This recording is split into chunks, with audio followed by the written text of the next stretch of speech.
I worked for a company, Publix, for like 14 years. I was staying with a friend and had stopped paying rent, and I stopped going to work because of drugs and alcohol.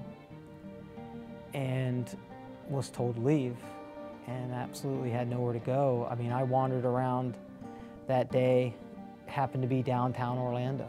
You know, I would go downtown on the weekends and weeknights, and there'd be homeless people with their buckets out and stuff like that, and just saw how the general society treated those people, either ignored them or said mean things to them, and that didn't seem right.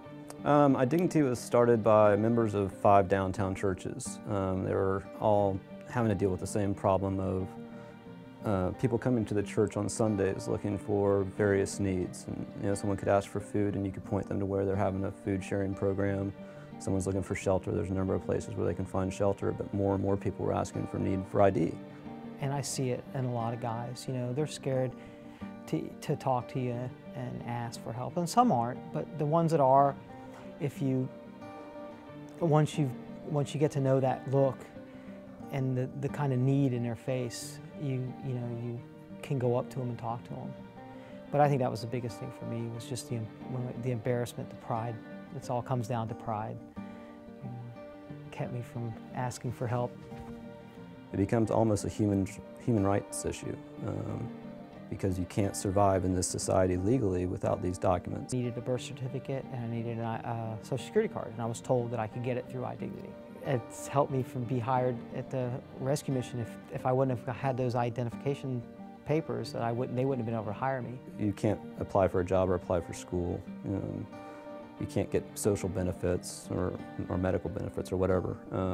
If you somehow get a check, you can't cash that check, and you obviously can't open a bank account. These little silly cards really give people dignity. A homeless guy that's sleeping on the side of the street is no different from the guy driving down the street in the BMW. I mean, we're all the same. And you'll be touched about how close they are to your family members or how close they are to your friends. I think that's the reality. They see the people on the street corners begging for money, and they think, oh, well, that's what a homeless person looks like. They come to IDignity and they see babies and moms and normal people that are really trying hard to become self-sufficient again, but the cost for fees this past year has gone up 150%. So it has become more of a financial barrier. The real barrier is accumulating the background documents that you need and dealing with these different government agencies. And that's the beauty of IDignity, is all these agencies are in one room. I mean, there's always hope. And I know that's what, I believe that's what IDignity is about. You know, a lot of it is about hope, giving hope to these people that come in without, you know, any form of ID or anything.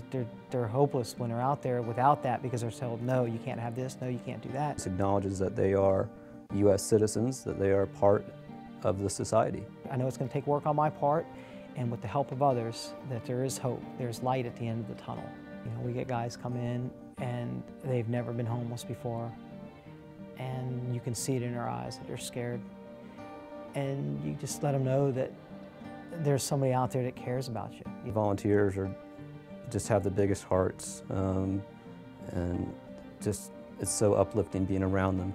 And it's not super fun. It's not like you're playing with little fuzzy puppies. Out of all the, how hard, it's hard. And we have a lot of people that come in for their first time that maybe don't volunteer much or never have, that come in with a corporation or for other reasons.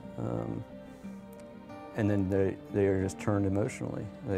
They realize what good it is to help others. You will always be homeless without identification. Give up a day. You know, give up a day of your life and come down and volunteer. A gentleman that surprised me, because I thought I knew everything that this identification allowed you to do, and he told me he didn't want to die as a John Doe.